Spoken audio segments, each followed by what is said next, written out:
Assalamualaikum warahmatullahi wabarakatuh. Halo anak-anak, hari ini kita akan belajar tentang ASEAN. Tapi karena ini merupakan teks eksplanasi yang berupa video, harapannya nanti anak-anak ibu bisa untuk menyimpulkan informasi yang telah diperoleh dari video ini. Nah, kemudian harapannya anak-anak juga mampu untuk menganalisis bagaimana peran Indonesia terhadap bidang ekonomi di lingkup ASEAN. Yuk kita belajar.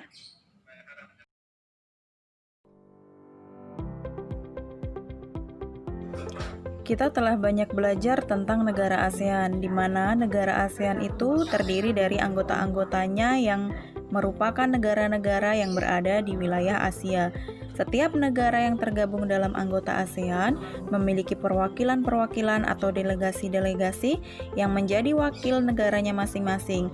Nah, setiap ada pertemuan, delegasi ini akan hadir untuk berkumpul dan mereka akan menghasilkan kerjasama-kerjasama baru dan kebijakan baru untuk membuat ASEAN lebih maju lagi ke depannya. Sejak berdiri pada tahun 1967, telah banyak capaian dan dedikasi yang diberikan oleh ASEAN kepada negara anggotanya. Nah, ASEAN berkembang menjadi organisasi yang semakin matang dan dinamis. Nah, ini dibuktikan dengan ketahanannya menghadapi berbagai tantangan di tingkat regional maupun global. ASEAN juga terbukti berhasil menjaga keamanan dan stabilitas di kawasan-kawasan ASEAN.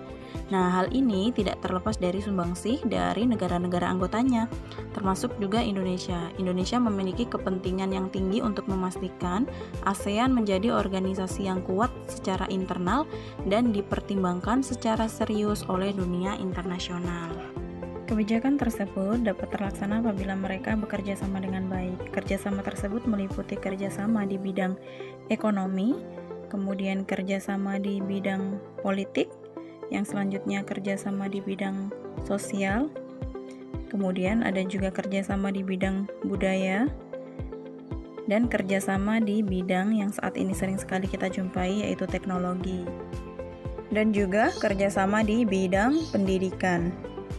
Nah, tapi di kesempatan kali ini kita akan fokus pada kerjasama di bidang ekonomi, yaitu yang pertama adalah perluasan perdagangan yang terjadi antara negara anggota-anggota ASEAN, yang ini memungkinkan adanya kegiatan ekspor dan juga kegiatan impor antar negara ASEAN untuk mendistribusikan barang dari negaranya masing-masing. Ini dimungkinkan dengan adanya Masyarakat Ekonomi ASEAN yang dirilis tahun 2015. Yang selanjutnya kontribusi ekonomi di bidang investasi. Jadi investasi ini adalah upaya penanaman modal untuk mendapatkan keuntungan di kemudian hari, seperti menabung, cuman ini bentuknya dalam usaha. Nah, kemudian yang ketiga adalah kerjasama atau kontribusi Indonesia di bidang pariwisata.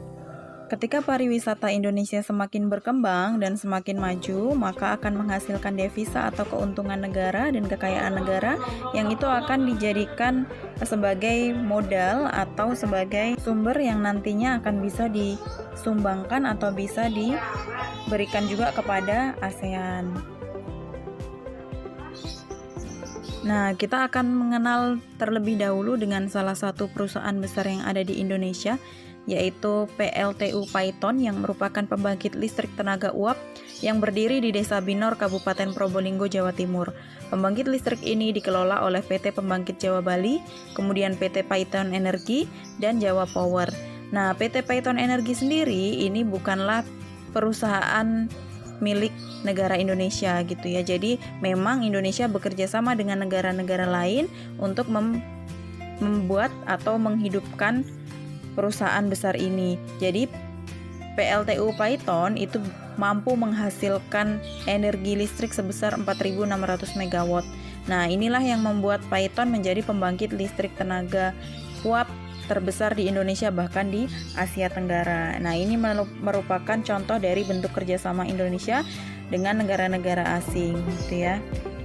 Ya, itu tadi adalah informasi yang disampaikan terkait kerjasama Indonesia dalam bidang ekonomi dalam lingkup ASEAN. Nah, anak-anak ibu yang tercinta, tetap semangat belajar meskipun kalian masih belajar di rumah ya. Terus semangat, terus gapai cita-cita. Terima kasih. Assalamualaikum warahmatullahi wabarakatuh.